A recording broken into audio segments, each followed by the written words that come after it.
Okay, with these last couple ones, this is going to go ahead and we're going to take a look at solving the multiple angle equations when we're not using identities here, and just kind of like taking a cleaner look at this thing. So what we do is that the first, it seems kind of weird to say this, but the first thing that we do is that we're going to go ahead and we're going to do a substitution, and we're just going to call t 3x. So we can get a cleaner approach on this thing. And so let's take a look at how that will change the scope of the equation. So we got the cosine of t, 2 cosine of t minus 1 equals 0. And then we set this thing up and we get the cosine of t equals 1/2. Okay? So doing like we did with the other problems, we went ahead and we said, okay, well, let's take a look at finding all, and let's do this for all solutions. Okay, so if we're doing the all solutions, that means is that we're going to have that n factor in there because there's going to likely be an infinite amount of them.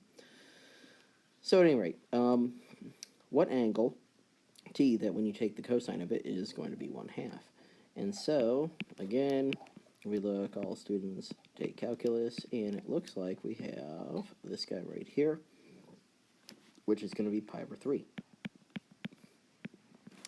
Okay, and it looks like the other one is going to be over here, which is going to do one turn around the circle here, and that's going to be, let's see, 5 pi over 3. Pardon me. So it looks like the only way that we can go ahead and get these to match up is, it looks like that when, and I'm just going to go ahead and start from this angle right here, the only time it hits nicely is that if I add 2 pi to it every single time. So my first solution is going to go ahead and be t equals pi over 3 plus 2 pi n, where n is an integer. Okay, and I'm going to leave that out, the rest of that out for the time being.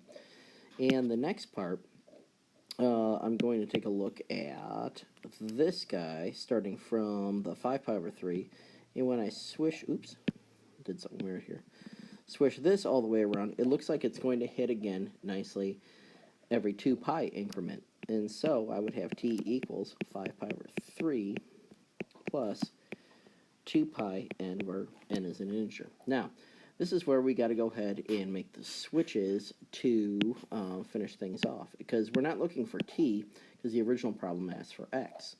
And so I substitute back in 3x for t, and I get 3x equals pi divided by 3 plus 2 pi n, where n is an integer.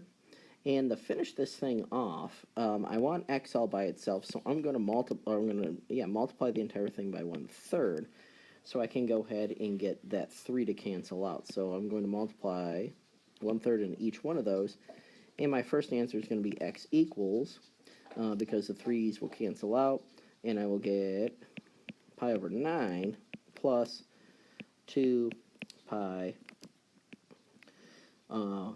over 3n, and then I'll finish this off because it's complete now, where n is an integer.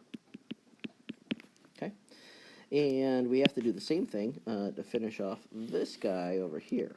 And so we're going to have this where we have t, where we got 3.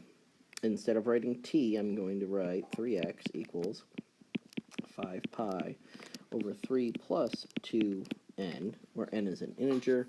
And like I did in the lines before, I'm going to multiply each side by 1/3, or the whole thing rather, and multiply that in using distributive property, and that's going to give me x equals 5 pi over 9 plus 2 pi divided by 3n, where n is an integer. Okay, so both of these guys are going to be the final solutions. And it seems kind of bizarre to play things out like that, but it works, and it keeps us from using a bunch of identities that are going to be tough to work with. So that's how you do that, and thank you for watching.